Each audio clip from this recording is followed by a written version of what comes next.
10 breakout WWE superstars you should watch out for in 2021, presented by SCW. Thank you for choosing the channel and choosing the video. Please subscribe right now. Leave any comments in the comments section. Please like and share the video as well. Without further ado, let's go through those 10 superstars that you should look out for in 2021 that I expect will break out. To start off, we're going to the SmackDown Women's Division. Bianca Belair, I think she's going to have a breakout 2021. Now, of course, she's been on the main roster now for nearly a full calendar year. She debuted at WrestleMania last year. Of course, she was in NXT before.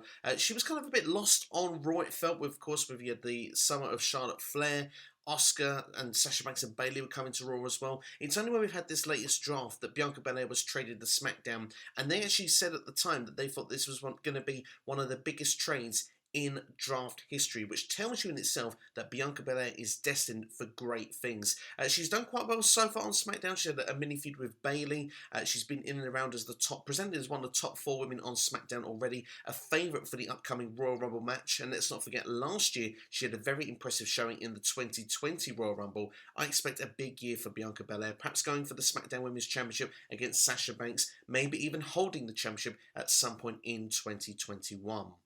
Next, we're going to look at Big E, your current Intercontinental Champion on SmackDown. Now, Big E, can you believe he's been on the main roster since 2012? Now, of course, he has been a previous Intercontinental Champion in 2014. He had been a bodyguard for Dolph Ziggler. But, of course, towards the end of 2014, up to the last few months ago, he's been a part of the New Day, a big part of the New Day. Of course, multiple tag team championship reigns, but many have said that Big E was the star that could be breaking out to become a face of the company in WWE. Now, we had a great time with Kofi Mania. That was awesome. I still would like to have seen Kofi in the main event scene, but it feels right now that Kofi has gone back to the tag team for the New Day, and it does feel like it is Big E's time to shine. Like I say, the current Intercontinental Champion, a favourite as well for the Royal Rumble this year. I do believe that Big E will become the World Champion, whether it's Universal Champion or WWE Champion. I think it is going to happen in 2021. I think WrestleMania is too soon. I wouldn't be surprised if it was around SummerSlam sort of time, maybe not long thereafter. Perhaps even if he wins Money in the Bank, maybe that is something to look out for with Big E this year. But I do expect a big breakout year for Big E. Next, let's look at Jimmy Uso. That's right, Jey Uso arguably had the biggest breakout year of the entire of 2020 in WWE, becoming main event Uso. Main event Jey, been headlining SmackDown week after week, and in fact even been in championship matches on pay-per-view while Jimmy Uso has been out injured. But of course, we've got this Bloodline storyline going on. Roman Reigns has been fantastic in it. Jimmy Uso is expected to return imminently, and I think that Jimmy Uso could have a massive 2021, regardless of it's perhaps as a part of the Bloodline, maybe reuniting the Usos and becoming a tag team champion, or they could even choose to go down the initial route of having him against Roman Reigns and trying to get Jey Uso out of this before becoming a part of the Bloodline himself. So there's lots of ways they could go with this. I think this is going to be a big year for the Usos in general. Jey had a great year last year. I don't see why Jimmy can't have a great year this year. Keeping things onto the main roster for the meantime, Keith Lee will be my next shout. Now, you could say to me, Keith Lee had a breakout year last year. Well, he certainly did. Of course, he was the NXT champion and North American champion in NXT at the exact same time before being fast-tracked to Monday Night Raw and defeating Randy Orton on pay-per-view. But of course, there is a thing of where he's been big in NXT and has had a big moment on Raw. I think, just like Big E, I think that we could see championship gold in Keith Lee's future in WWE during 2021. Now, whether that will be becoming United States champion or becoming WWE champion, we'll have to wait and see. But he's being presented as a main eventer from the get-go. In fact, he is taking on Drew McIntyre, and this is before recording this, before Raw's Legends Night. So, perhaps by the time we listen to this, Keith Lee could already be WWE champion, and then I would just say, I rest my case. That would be a breakout moment for a breakout star. But I think big things are in the future for Keith Lee regardless. I think he's going to have a massive 2021. I mentioned United States Championship. How about Lashley? Of course, the United States champion currently. Now, last year, Lashley has gone on quite a winning run since becoming US champion. I think he's taken one fall since June. It feels like to me Lashley is being groomed to finally come out of the mid-card and go towards a main event status. I can see it. A part of the Hurt Business, he is the big muscle. He is the heavy. He is the one that's picking up victory after victory after victory. And I wouldn't be surprised he's in this year's upcoming Royal Rumble for him to be, the monster in that match, eliminating the most people. And perhaps maybe when he loses that United States Championship, it will put over that superstar big time, and perhaps Lashley moves on towards the main event picture for the rest of 2021. Don't be surprised if it happens. The Hurt Business has been a big success in WWE. I do expect that to continue in 2021.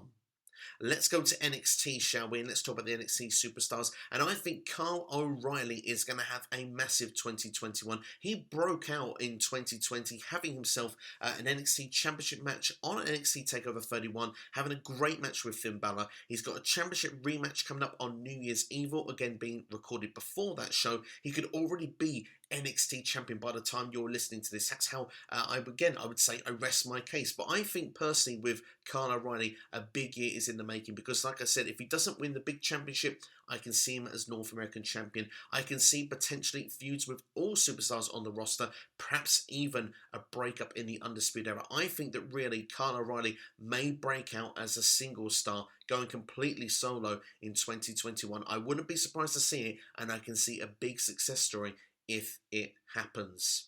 Let's talk about Karrion Kross next. Now, and of course, he has Scarlett with him in his corner. Karrion Kross already been NXT champion, but of course had to vacate that championship, getting injured in the match. Karrion Kross has got the it factor. He's got a psycho look about him. He looks like a beast. He can throw people around for fun in the ring. Karrion Kross is going to be NXT champion once again in 2021. Mark my words. It is going to happen. And I think we're going to see more sides to Karrion Kross as we go further in 2021. From what I've seen from his previous work, he's great on a promo. He's vicious, scary, believable. I just think there's a lot of things with Karrion Kross that we can, show the NXT audience, something that we haven't quite seen yet, that we've seen in other promotions. And I want to see that really shown to the NXT universe. I think that Karrion Kross could have one of the biggest, longest, most dominant reigns as NXT champion during this calendar year. Let's go to the women's division and let's talk about Raquel Gonzalez. Do you know she picked up the victory for the women's team in War Games? It feels like things are coming together for her at this moment. She's been the bodyguard for Dakota Kai for a long time. I do feel now it is time for Raquel to break out as that single star. I still want Dakota to be in her corner, but I want to see Raquel as the focus going for the women's championship. I really can see her becoming women's champion. There is a glow about Raquel Gonzalez that screams star power. I don't know if her championship run is going to come on Raw or SmackDown, or if it will happen in NXT. Either way, the future is really bright for Raquel Gonzalez, and I really do see her being championship potential. I do see her on WrestleManias in the future. But in the meantime, in 2021, I see a big year in developing towards that. She's got a big match this week with Rhea Ripley. I hope she wins it. I really think that Rhea doesn't need the win on this occasion. Raquel could really do with it, and I think it would really push Raquel on for a big year ahead. Another shout I'm going to give to is Bronson Reed. Now, Bronson Reed, he had a great start in the mid of 2020, picking up a big victory going towards the North American Championship ladder match that was at NXT TakeOver 30, if I'm not mistaken. Well, Bronson Reed took a bit of an absence after that, but he's come back and he's looked quite dominant since, and I can really see Bronson Reed has, he's a big beast. He's kind of like a Bam Bam Bigelow, and I loved his throwback with the ring attire as well at NXT 30.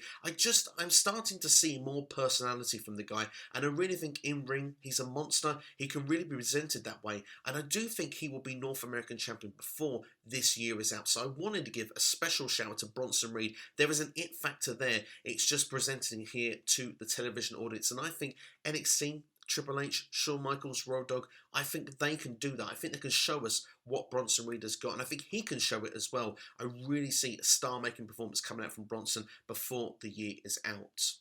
Let's look at the tag teams then one last time then, and it's NXT, because I think NXT, their main weak point right now is the tag team division. I think that's going to change in 2021. And I want to talk about the grizzled young veterans. I want to talk about Zack Gibson and James Drake. These two, the first ever NXT UK Tag Team Champions, and had a great reign amongst the NXT UK ranks as well. They've now come to NXT at a time where I think they could be the stars, the mainstays of this division. You look at other teams you've got there. You've got Danny Burch and Oney Lorcan. You've got Imperium, Breezango, Drake Maverick and Killian Dane. We're getting an established tag team division here, but I think these two could be the spearhead. They could lead that tag team division. Zack Gibson is an amazing promo. He's so good on the mic. He can instantly make you hate him. It doesn't take a lot, let me promise you. And James Drake, he's just got that look as well, where you kind of want to not like him. And I think these two as tag team champions could really start something special off for that NXT tag team division. I'm going to give you one extra shout out just because I'm feeling generous. I can count, I know this is number 11, but as I've mentioned, NXT tag teams, these have not come onto TV yet, but I think they will. And of course, I'm going to use their Impact Wrestling names because we're not sure of the WWE names yet. I'm going with the Rascals. They could really add something to the tag team division as well. As I said, I think it's going to be where the tag team division is taken a lot more seriously and given a new level in NXT. If you add Wentz and Desmond Xavier into this, honestly, they're an incredible team. They were fantastic in Impact Wrestling during their time. Now they're in WWE. They need to stick together, in my opinion. And we mentioned the other teams already. If we have these two, along with the grizzled young veterans at the top, along with the other tag teams in there, even the Lucha House Party made an appearance on NXT last week. That tag team division is looking so much more stronger, so quickly. Honestly, I really hope these guys are brought onto TV very, very soon and really can add to that tag team division in NXT. But that's my 10 breakout superstars to watch out for in WWE in 2021. Have I missed anybody out? Let me know in the comments below. Who do you think will be the breakout star in WWE in 2021? Perhaps moving themselves from the position they're in the card, moving it all the way, perhaps maybe to become championship level at the top of the card, mid card. Let me know in the comments below. Right now, I look forward to interacting with you. Just to let you know, if you're an AEW fan, I'll be doing the exact same video, bring out to you tomorrow, 10 breakout superstars to watch out in AEW in 2021. And have you watched my latest Q&A? It's available for you right now on the channel. Make sure to go and check that out. And as well as that, 15 bold predictions in wrestling in 2021 featuring all promotions. But that's all from me. Thank you for watching. Hope you've enjoyed the video. Please like, share and subscribe. You've been watching SCW. Take care. Have yourselves a great day.